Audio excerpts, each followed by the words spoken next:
সুপ্রভাত আমার ছাত্রছাত্রী আর্টস ম্যাগনেট বিশ্বজিৎ চ্যানেলে তোমাদের স্বাগতম। তো প্রিয় ছাত্রছাত্রী, তোমাদের আজকে আমি নিয়ে চলে এসেছি লাস্ট মিনিট সাজেশন, অর্থাৎ দর্শনের থার্ড ক্লাস, যেখানে আমি লাস্ট মিনিট সাজেশন কিন্তু দিচ্ছি। তো তোমাদের উচ্চ মাধ্যমিকের পরীক্ষা এবং ক্লাস 11-এর পরীক্ষা কিন্তু একদম দরজায় করা নাচ্ছে। জাস্ট আর কটা দিন, তারপরে তোমাদের কিন্তু পরীক্ষার ঘন্টা বেজে যাবে। তো তোমরা দর্শনের সবাই চ্যাপ্টার হয়তো শেষ করে ফেলেছো।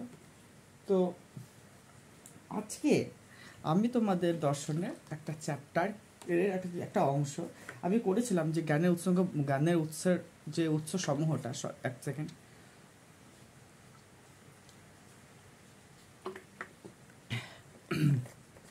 যে চ্যাপ্টারটা আমি আলোচনা করেছিলাম। তো আজকে আমি সেই চ্যাপ্টারের মধ্যে আলোচনা করব জ্ঞানের উৎস সম্পর্কে কার মতামত, জ্ঞানের উৎস সম্পর্কে বুদ্ধিবাদী দার্শনিক, জ্ঞানের উৎস সম্পর্কে বুদ্ধিবাদী দার্শনিক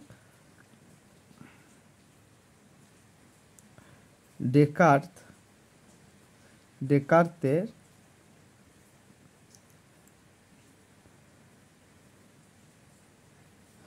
অভিমত। কি বললাম? জ্ঞানের উৎস সম্পর্কে বুদ্ধিবাদী যে দার্শনিক রয়েছে ডেকার্ত, তার অভিমত কিন্তু আমরা আলোচনা করব। তো এই ডেকার্তের আলোচনা প্রসঙ্গে আমরা কিছু জানি যে ডেকার্ত ছিলেন একজন বুদ্ধিবাদী দার্শনিক। অর্থাৎ বুদ্ধিবাদ অনুসারে আমাদের জ্ঞানের উৎস কি? বুদ্ধি হচ্ছে একমাত্র উৎস। আচ্ছা, এই বুদ্ধিবাদী দার্শনিকদের একটা প্রাচীন বা নরমপন্থী আর আধুনিক বা চরমপন্থী দার্শনিকদের উৎপত্তি হয়েছে। তো এই আধুনিক কালে দার্শনিকদের মধ্যে অন্যতম হলেন ডেকার্ত। তাহলে একটা কোশ্চেন আসতে পারে, আধুনিক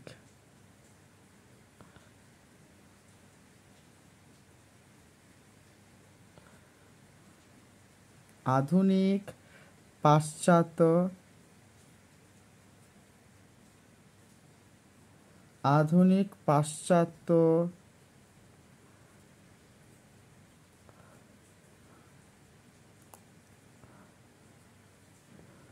দর্শনের জনক কে? ডেকার্ত। আধুনিক পাশ্চাত্য দর্শনের জনক হলো ডেকার্ত। এটা স্টার মেনে রেখে নেবে, আসবে পরীক্ষায়, যে আধুনিক পাশ্চাত্য দর্শনের জনক কাকে বলা হয়। এবার এই ডেকার্ত কোন দেশের দার্শনিক ছিলেন?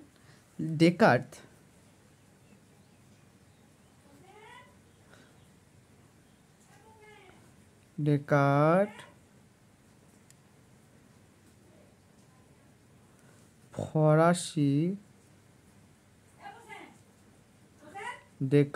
ফরাসি দার্শনিক ছিলেন।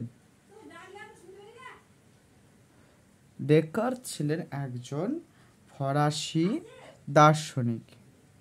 এবার এই যে ডেকার্ত জ্ঞানের উৎস সম্পর্কে কতগুলো ধারণার কথা বলেছেন। ডেকার্ত জ্ঞানের উৎস প্রসঙ্গে তিন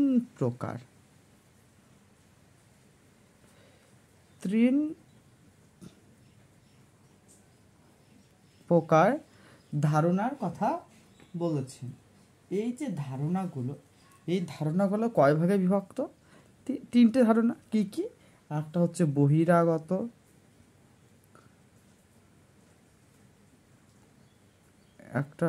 বহিরাগত, দুই নাম্বার হচ্ছে কাল্পনিক,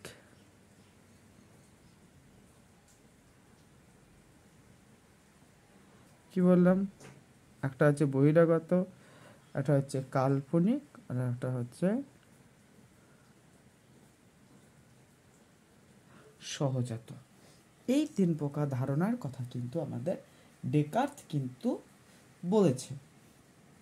আচ্ছা, এই যে 3 প্রকার ধারণা, 3 প্রকার যে আমি ধারণা একটা পেলাম, এই 3 প্রকার ধারণার মধ্যে এই যে বহিরাগত বা আগন্তুক যেটা কিন্তু এসেছে, অর্থাৎ এই যে 3 প্রকার ধারণা, 3 প্রকার ধারণার মধ্যে আমি পাচ্ছি কি বহিরাগত ধারণা।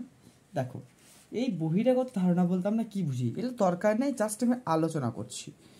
এই বহিরাগত ধারণা হচ্ছে ইন্দ্রিয় অভিজ্ঞতার মাধ্যমে বাহ্য জগৎ থেকে প্রাপ্ত, কি বললাম, ইন্দ্রিয় অভিজ্ঞতার মাধ্যমে বাহ্য জগৎ থেকে প্রাপ্ত ধারণা হলো বহিরাগত ধারণা।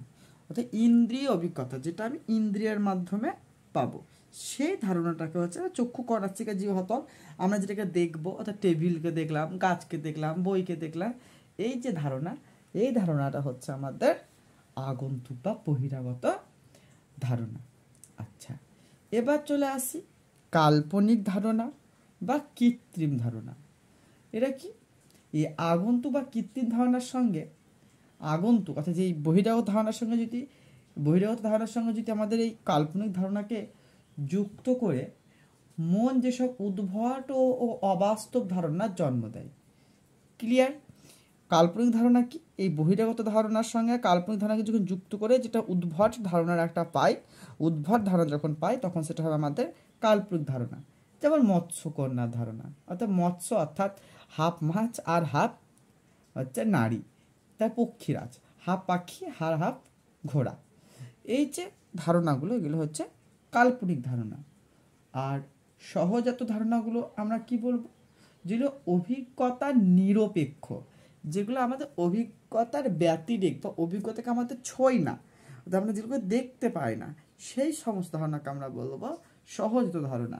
যেমন ঈশ্বরের ধারণা, পূর্ণতার ধারণা, এই ধারণা বলতে পারবো আমরা, অভিজ্ঞতার মাধ্যমে ব্যাখ্যা করতে পারবো যে ঈশ্বর এরকম দেখতে, পূর্ণতা অর্থাৎ কোনো কিছু পূর্ণতা পেলে আমরা এই রকম দেখতে হয় না, কখনোই বলতে পারবো না। তো এইগুলো হচ্ছে আমাদের কি সহজাত ধারণা। বেশ, নেক্সট একটা কোশ্চেন তোমরা জানবে যে কোনো কোনো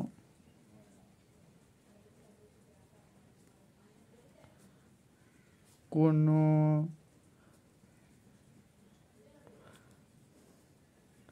কোনো কোনো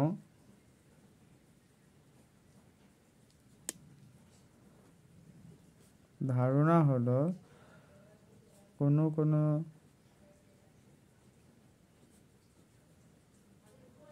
ধারণা হলো সহজাত। কি বললাম, কোনো কোনো ধারণা হলো সহজাত। কার অভিমত? ডেকার্ত।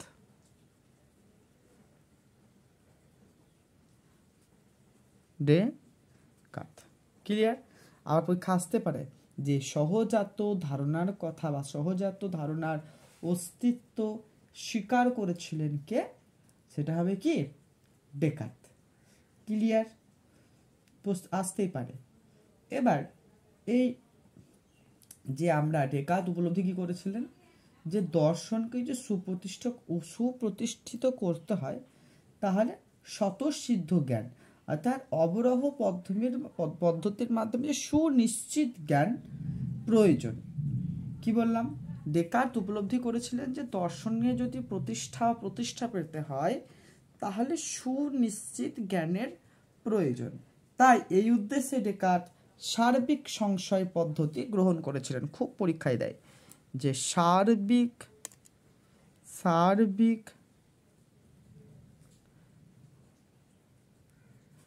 সংশয়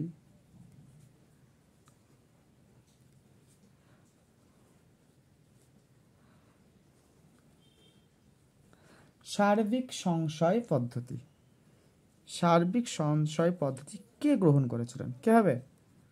ডেকার্ত। সার্বিক সংশয় পদ্ধতি গ্রহণ করেছিল। ক্লিয়ার? নেক্সট একটা কোশ্চেন, আমি চিন্তা করি, আমি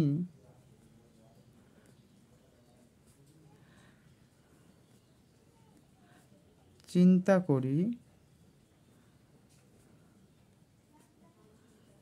অতএব আমি আছি। কার অভিমত? ডেকার্ত। খুব ইম্পর্টেন্ট লাইন। আমি চিন্তা করি অতএব আমি আছি। I think therefore I exist by কগনিটো এরগো সাম। আমি চিন্তা করি অতএব আমি আছি, আমি হলো আত্মা। কারণ আমি কে? আত্মা। হলো? আচ্ছা, এইগুলো মনে রাখবে। আর তবে আজকে এ পর্যন্তই। ভিডিওটা ভালো লেগে থাকলে একটা লাইক, কমেন্ট, শেয়ার ও সাবস্ক্রাইব করে দিয়ে চ্যানেলটার পাশে থাকবে। ধন্যবাদ।